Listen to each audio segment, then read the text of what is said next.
मस्तराचा झटका मला विजेच्या चप्पल कडकडाटासारखा बसला. पायाखालची ताकद सुटली आणि मी थेट सोफ्यावर कोसळले. डोळ्यासमोर आलेलं दृश्य अजूनही माझ्या मनाला पटत नव्हतं. अर्जुन आणि प्रिया, त्यांनी खरंच त्यांच्या ऑफिसमध्ये? हा विचार मनात आल्यावर पोटात गाठ पडली आणि चेहऱ्याचा रंग पुसट झाला. ओठ चावत मी डोळ्यातून आलेले पाणी आवरत होते.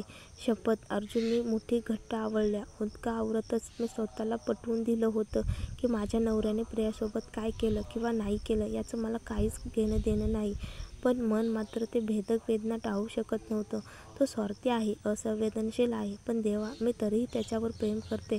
घशात वाळवंटासारखी कोरडी जळजळ होती.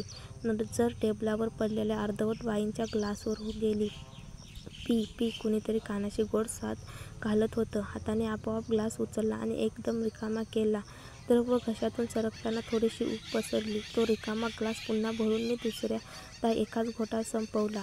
काही वेळातच डोकं जड होऊ लागलं. हे काय? मी कपाळ चोळत विचारलं. मी फारशी दारू प्यायची सवय नसली तरी 2 ग्लास वाईनवर माझं असं हालत नाही. तरीही भोवळ जातच नव्हती. शरीर आतून तापायला लागलं. मी जॅकेट काढलं, पण थंड हवेच्या झोतानेही काही आराम मिळाला नाही. घशातून कुजबुज बाहेर पडली. हे नक्की काय होतंय माझ्या शरीराला?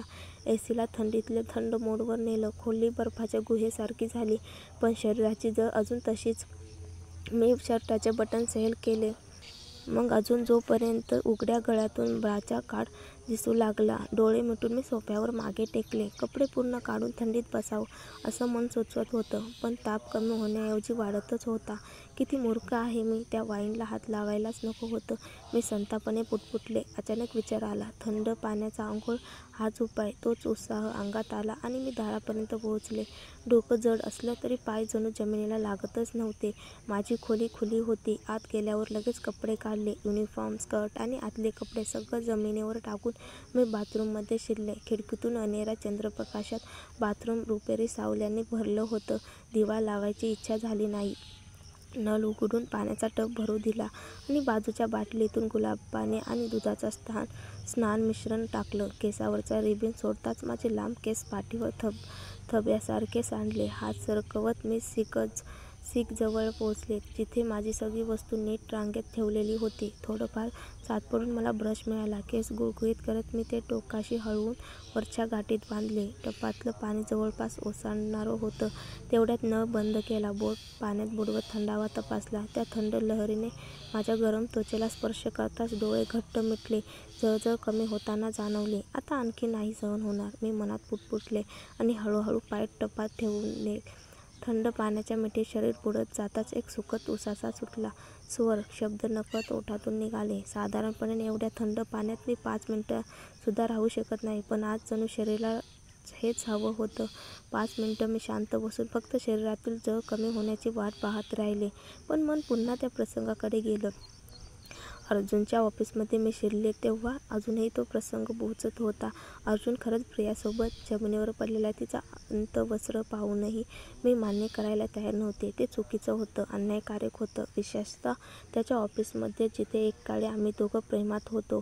डोळ्यातून पाणी गळायला लागलं. मी गुडघे छातीशी खेचून घेऊन हनुवटी त्यावर टेकवली. तो विचारच मला वेडं करत होता. रडून काही साध्य होणार नव्हतं. मी पाणी पुसून खोल श्वास घेतला. मग मनात विचार आला, अर्जुन कुठे आहे आता? त्याची कार तर बाहेर होती. म्हणजे तो गेला नाही. तो आपल्या खोलीत झोपला असेल का? त्याला विचारलं पाहिजे का? मी त्याची पत्नी आहे, हक्काने विचारू शकते. पण आज नाही. आज माझं डोकंच गोंधळलेलं होतं. उद्या सकाळी बोलू ठरवलं. तो विचार बाजूला सारून मी टबातून उठले. पाय जमिनीला लागताच भोवळ आली. टबच्या कडेला हात ठेवून उभी राहिली. टॉवेलने अंग पुसून परत हँगरवर टांगला. पण बाहेर येताच पुन्हा शरीरात तीच आग धुमसत होती. मी शिवी घातली. ही उष्णता आता वेगळीच होती. खोलवर, आतल्या आत पेट घेणारे श्वास खोल घेत शांत होण्याचा प्रयत्न केला, पण शरीराची घालमेल थांबत नव्हती. भिंतीला हात लावत मी जणू दारुड्यासारखे माझ्या पलंगाकडे निघाले. जेमतेम पलंगावर कोसळले. उशीवर डोकं टेकवत डोळे मिटले, पण उष्णता कमी न होता उलट वाढतच गेली. मी पलंगावर तळमळत होते, तेव्हाच माझ्या बोटांना काहीतरी भिडलं. कठीण, पण तरीही उबदार. मी थबकले. अनाहूतपणे मी त्याच्या लांबीवर बोट फिरवली आणि मग जणू विजेचा कडकडाट कानात घुमला. मी भीतीने किंचाळले.